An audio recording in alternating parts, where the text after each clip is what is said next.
Bonjour, bienvenue à cette 8e partie de la série Intimité divine.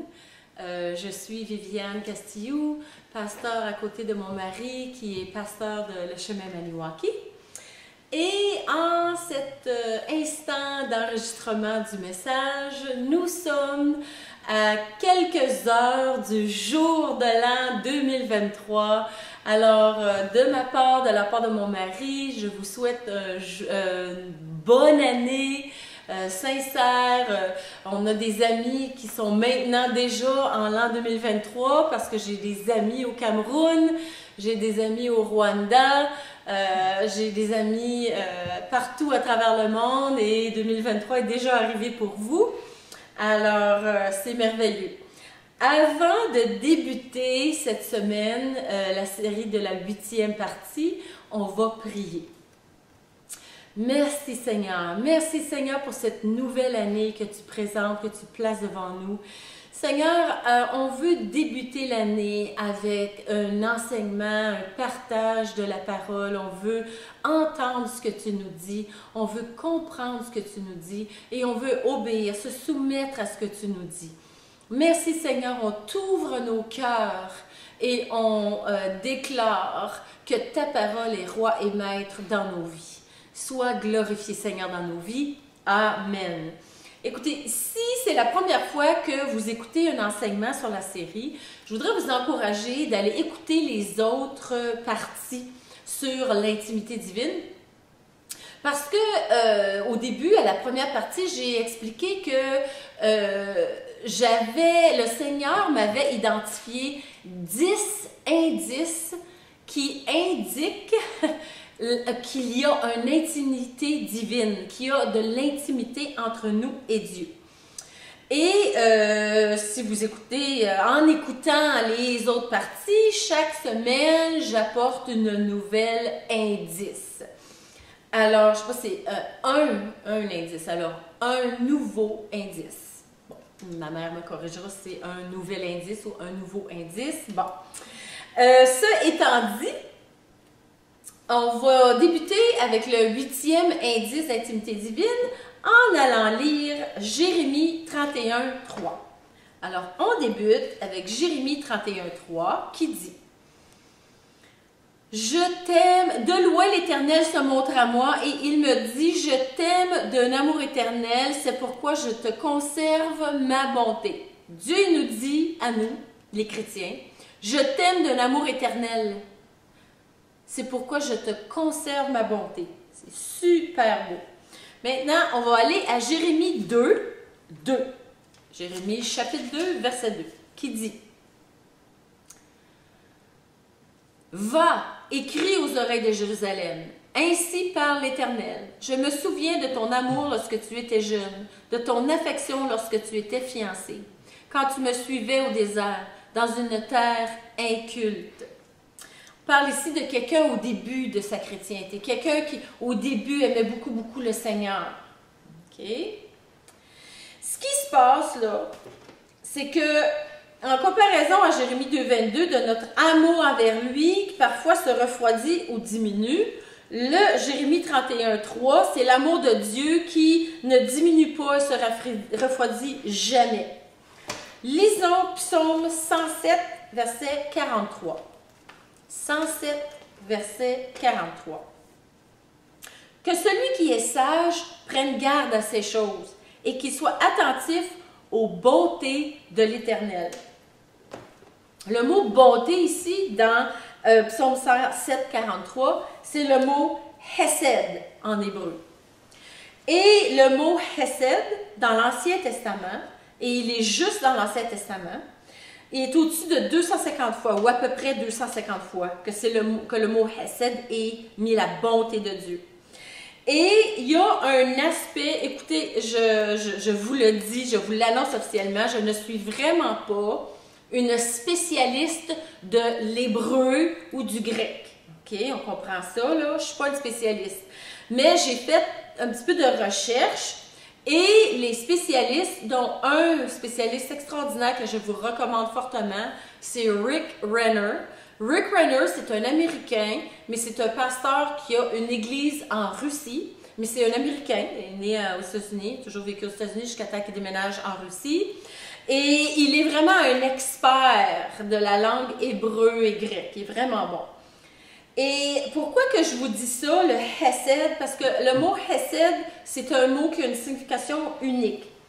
De la même façon que dans le hébreu aussi, il y a le mot Ahava, qui est en hébreu, Ahava, ça veut dire dearly loved, qui est chéri, qui est beaucoup aimé. Bonté, beaucoup aimé. Mais dans le grec, il y a plus qu'un mot qui définit le mot amour. Et on va en parler de juste deux. Un, c'est agapé, puis l'autre, c'est philéo. Philéo, c'est plus un amour fraternel. Agapé, c'est un amour inconditionnel.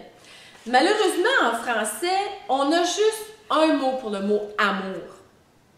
Et si je vous dis « j'aime mon chat », parce que j'ai un chat, je l'aime beaucoup, mais si je vous dis « j'aime mon mari », vous comprenez très bien que je ne parle pas du tout du même amour. J'aime mon chat, c'est sûr, mais l'amour que je porte envers mon chat, c'est rien à comparer à l'amour que je porte envers mon mari. Voilà, bon. Pourtant, en français, j'ai les deux mêmes mots. C'est le même mot pour les deux situations. Mais en français, on a un paquet de synonymes qui veulent dire des formes d'amour. Et là, on parle de adorer, être attaché, être intéressé ou passionné, fasciné, être en amitié, avoir le coup de foudre, la tendresse, la pitié, avoir le béguin ou des amourettes, avoir une aventure, une dévotion. C'est tous des synonymes du mot amour, puis il y en a d'autres, là. Puis à chaque fois que j'ai nommé ces mots-là, j'imagine que vous aviez un genre d'image mentale dépendant du mot que je disais. Mais il n'y a aucun des mots que je viens de dire qui reflète parfaitement l'amour de Dieu. Même le mot amour en soi, seul, il ne reflète pas l'amour de Dieu. On a beau sortir toutes les différentes traductions, il reste une chose, l'amour de Dieu, l'amour divin, c'est un amour unique, parfait, c'est un amour qui aime les non aimables, qui aime même après la trahison, qui aime au-delà de tout. Ça nous garde dans l'humilité. L'amour de Dieu, c'est un amour qui perdure, qui continue d'aimer, même à travers ce qui n'est pas aimable. C'est un amour fidèle, malgré l'infidélité humaine. Vous savez, beaucoup de gens, ils connaissent dans leur tête, ou ils reconnaissent verbalement, que Dieu les aime. Tu sais, tu dis, est-ce que tu sais que Dieu t'aime? Oui, oui. Surtout les chrétiens, on dit, oui, oui, Dieu il m'aime. Malheureusement, il y a beaucoup de chrétiens qui agissent mal, qui pensent mal, qui parlent mal, puis qui se revirent de bord, puis qui rouspètent, que c'est pas grave, parce qu'ils disent, oh, Dieu il m'aime pareil. Ces gens-là ne comprennent pas vraiment c'est quoi l'amour de Dieu. Puis ils confirment par leur action, puis leur parole, qu'ils n'aiment pas Dieu chrétiennement. Je m'explique. Lorsqu'on est de nouveau, le Saint-Esprit, il vient habiter en nous. Tous ceux qui sommes chrétiens, de nous qui sommes chrétiens, pardon, on reconnaît que quand on a donné notre vie à Dieu, son esprit est venu habiter en nous. Si vous êtes chrétien, vous êtes d'accord avec ceci. C'est vrai? Bon. C'est la parole de Dieu qui le dit de toute façon. Maintenant, qui est le Saint-Esprit? C'est Dieu. Dieu, Père, Fils, Saint-Esprit. 3 en 1. Dieu habite dans notre cœur quand on est chrétien. Dieu, comme Dieu habite en nous, il nous aime et aime à travers nous. Par l'amour de Dieu en nous, on a la capacité d'aimer comme lui il aime. Parce qu'il est en nous, son amour est en nous, étant donné que l'Esprit de Dieu nous anime, on ne veut pas faire quoi que ce soit qui déplaise à Dieu. en écoutant des enseignements, en chantant des louanges, lire de la parole, on apprend ou on est enseigné ce qui plaît à Dieu, puis ce qui lui déplaît. Fait que quand on aime, on fait ce qui plaît à ceux qu'on aime. On vient tout juste de fêter Noël. On s'est échangé des cadeaux. Ben, quand on a acheté le cadeau pour l'autre, on a pensé à l'autre, puis on a acheté un cadeau qui ferait plaisir à l'autre. Si je pense à mon mari puis que je lui achète un rasoir électrique pour faire sa barbe, ben moi, j'en ai pas de barbe, fait que j'en ai pas besoin de rasoir électrique. Fait que si j'achète un rasoir électrique à mon mari, c'est parce que je pense à lui puis je lui fais plaisir à lui. Je pense pas à moi. Moi, ce que je veux, c'est du parfum, des petits savonnettes, tout ça. Mon mari, il s'en fout de ça, il n'en veut pas. Mais si mon mari m'achète un cadeau, ben, il va m'acheter des parfums, des petits savons qui sentent bon, des petites chandelles qui sentent bon. C'est ça. C'est ça l'amour de Dieu. L'amour de Dieu pense à l'autre. Ce que l'autre voudrait faire plaisir à l'autre. Parce que l'amour de Dieu se manifeste à travers nous. Dans notre humanité, dans notre capacité d'aimer, on est limité. On l'a lu dans Jérémie 2.2, on aime pour un temps, mais quand ça va mal, ben on vient refroidi. La Bible le dit. Donc, quel est l'indice numéro 8? C'est quoi l'indice qui indique une intimité divine? Ben, quand on est en intimité divine, notre amour est constant. Il y a une fidélité et une stabilité qui s'installent. Dieu demeure fidèle même quand nous, on ne l'est pas, mais on aime comme lui aime. Selon 2 Timothée 2.13. Vous irez le lire à vos temps libres. 2 Timothée 2, verset 13. Aujourd'hui, on vit dans une société de consommation. Puis de nourriture rapide, là. En anglais, on appelle ça la junk food. Hein? On aime, on achète, on n'aime plus, on jette. Hein? On fait ça. Hein? Ben, qu'il n'en soit pas ainsi avec notre relation avec Dieu, frères et sœurs. Si vous êtes déçus, choqués, blessés par un résultat ou un manque de résultat que vous avez attribué à Dieu, au lieu de rester dans vos émotions négatives, allez en prière. Allez lire votre Bible, faites une recherche sur la situation de qu'est-ce que la parole a dit. Demandez à Dieu de vous éclairer, de vous parler. Dieu va le faire. Il va vous éclairer, il va vous parler, puis vous allez avoir une réponse à la situation. Restez pas choqués. Écoutez, je viens moi-même d'expérimenter une situation où j'ai eu aucun pouvoir de changer. Ça m'a fortement secouée. Il est arrivé une situation où j'ai été en état de choc sur une situation. Sur le coup, j'étais très ébranlée par la nouvelle. J'ai tout de suite pris un temps en prière, tout de suite après avoir terminé ma conversation Zoom avec la personne. Je me suis en allée dans mon sous-sol, dans mon bureau, et là, j'ai pris un temps de prière avec le Seigneur. Comme il était question de choix humain, ni moi ni Dieu, on peut empêcher la situation d'être. Elle est la situation, elle est là. La situation est là et elle va être là pour tout le temps. C'est une situation qui est permanente. Lorsqu'un humain prend une décision, les conséquences s'en suivent. On n'aime pas ça, ce que je viens de dire. Hein? Est-ce qu'il y en a qui aiment ça? On n'aime pas ça, là. On n'aime pas ça. De savoir qu'il y a des circonstances où même Dieu ne peut pas agir. Je le sais, je vous entends d'ici. Les frères et sœurs qui disent « Ah, ben non, ma sœur, faut que tu comprennes, Dieu peut tout faire, tout est possible. » S'il vous plaît, écoutez-moi un instant.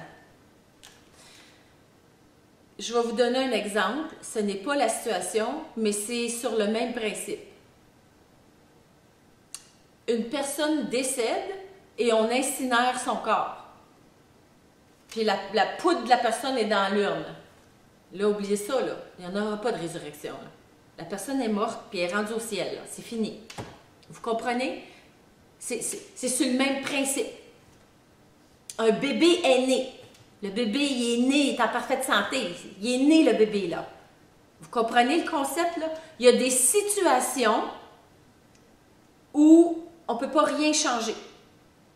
Deux personnes sont divorcées, puis ils sont remariés. Mais là, un vit en Australie, l'autre en Angleterre. Oubliez ça, là, c'est fini. Là. Ils ont une nouvelle vie, ils ont des nouveaux enfants. C'est fini, là. Il y a des circonstances dans la vie qu'il faut accepter que c'est là. Si on n'aime pas ça, entendre ça. Mais, Dieu. Dieu. Parce qu'on veut toujours attribuer la faute à quelqu'un, mais la vérité, c'est qu'il y a toujours deux choix à tous les niveaux, dans tous les domaines. Il y a toujours deux choix. Ou bien nous agissons dans l'amour de Dieu en nous étant les mains, les pieds, la bouche de Dieu, en prenant des choix que Dieu nous propose, ou on fait à notre tête, ou on agit dans l'amour de Dieu, ou pas.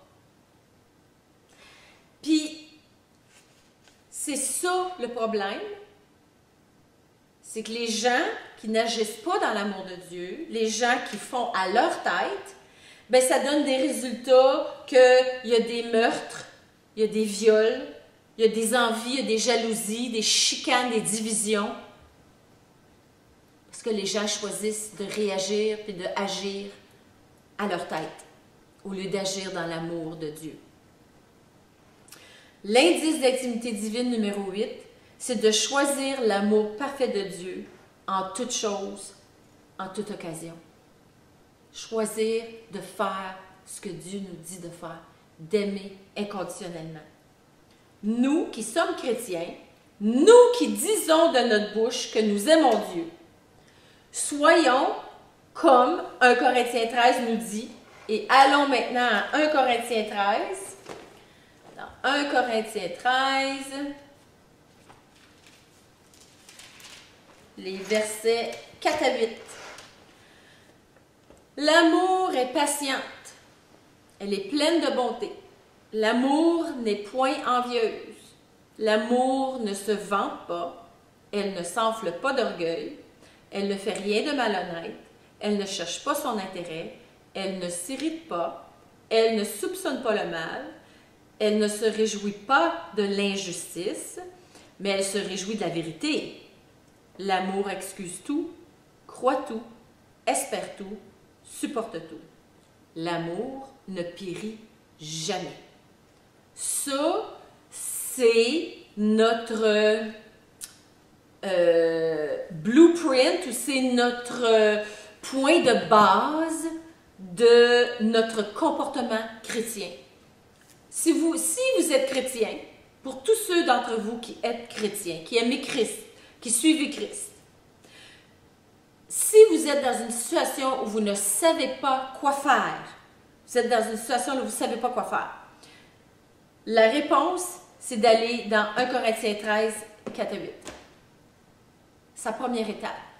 Maintenant, c'est sûr que ça ne donne pas de spécifique, oui, achète la maison à gauche, ou non, achète la maison à droite, ou oui, prends la job X au lieu de prendre la job Y. Mais je vous garantis que votre comportement chrétien, qui est patient, plein de bonté, pas envieux, pas orgueilleux, faisant rien de malhonnête, cherchant pas son intérêt, en ne s'irritant pas, ne soupçonnant pas le mal, en se réjouissant sur la vérité, ne se réjouissant pas de l'injustice, excusant tout, croyant tout, espérant tout, supportant tout, je vous le garantis qu'avec ce comportement-là, en prière, Dieu va vous dire, achète maison X, prends job Y. Dieu va vous le dire. Il va vous le dire. Vous allez entendre la voix de Dieu. Fait que c'est ça. C'est ça qu'il faut faire, c'est partir du départ, faire un départ avec 1 Corinthiens 13. Notre amour humain, c'est un peu comme tous les synonymes que j'ai nommés au début. C'est de l'amour de circonstance, c'est de l'amour temporaire, de l'amour conditionnel. C'est de l'amour charnel. C'est facile, je vais vous dire. C'est tellement facile d'aimer mon mari, là. C'est hyper facile d'aimer mon mari. Parce que mon mari, il est facile à vivre avec, il est simple, il est patient. Écoutez, il n'est pas parfait, mon mari, là, mais il est bien facile à aimer, mon mari. J'ai d'autres personnes dans ma vie qui sont moins faciles à aimer. Inutile de vous dire que j'ai des personnes très proches de moi qui sont pas toujours faciles à aimer. Mais je choisis l'amour divin qui est inconditionnel et qui s'exprime comme 1 Corinthiens 13 le dit si bien. Alors, cette semaine, lorsqu'une circonstance négative se présente, écoutez, on commence la nouvelle année, 2023 est là, et là, demain matin, vous allez vous lever, vous allez vous peser, vous allez voir comme mon mari a parlé ce soir, vous allez voir la pesée, vous allez voir que vous avez pris 10 livres, 20 livres, puis là, vous allez hurler, puis là, vous allez vous en vouloir, puis là, vous allez au frigidaire, vous allez manger du chocolat parce que vous êtes trop choqué, puis là, ça va remplir les affaires. Écoutez, je vous donne une petite joke simple, là, mais entre vous et moi, c'est sûr qu'il va y avoir des circonstances négatives. Vous allez avoir des mauvaises nouvelles, il va arriver des choses. Quand les circonstances négatives se présentent, parlez à Dieu, demandez-lui de vous parler, puis taisez-vous. Zip. Écoutez ce que Dieu vous dit, écoutez sa réponse. Puis ensuite, faites ce qu'il vous dit. Faites ce qu'il vous dit. L'indice d'intimité divine avec le Seigneur, c'est d'aimer Dieu comme il nous aime, au point où on fait ce qu'il nous dit. On arrête de dire qu'on aime Dieu et qu'on fait ce que Dieu nous dit de faire, qui est d'aimer inconditionnellement. C'est ça le 8e indice d'intimité divine. C'est pas de dire, moi je fais à ma tête, puis je le sais que Dieu il m'aime. Ça, c'est de ne pas aimer Dieu. C'est de ne pas respecter Dieu. Puis c'est de faire violence à qui il est. C'est sérieux de dire, ah oui, moi j'aime Dieu, puis de faire à votre tête tout ce que vous voulez, là. C'est pas d'aimer Dieu. C'est pas d'aimer Dieu, c'est de l'hypocrisie. Quand vous faites ce que Dieu vous dit, aimez comme il aime, vous verrez ensuite la main de Dieu agir, puis des changements se manifester. Premièrement en vous, puis ensuite dans votre vision des circonstances. La circonstance que je vous parlais, là, j'ai choisi d'aimer. J'ai choisi d'aimer inconditionnellement. Puis dans mon cœur, j'ai une paix totale. Puis si l'ennemi essaye de me réagiter, je rejette l'agitation, je refuse l'anxiété et je demeure, je reste dans la paix que le Seigneur me donne par son amour que j'aime en retour. Parfois, la bénédiction de Dieu se manifeste, mais peut parfois vous surprendre par sa forme. Elle se manifeste toujours, mais des fois, la forme qu'elle se manifeste, ça peut vous surprendre. Mais c'est ça la beauté de servir le Seigneur. Dieu, il nous surprend, puis c'est toujours positif. Il faut juste lui laisser, le laisser agir, le laisser être Dieu, et nous pas essayer à notre façon. Alors, sur ce, je vous souhaite la bénédiction de l'Éternel. Je vous souhaite une bonne année 2023. Soyez bénis des bénédictions éternelles. Et la semaine prochaine, on se voit pour l'intimité divine, partie 9. Bonne journée.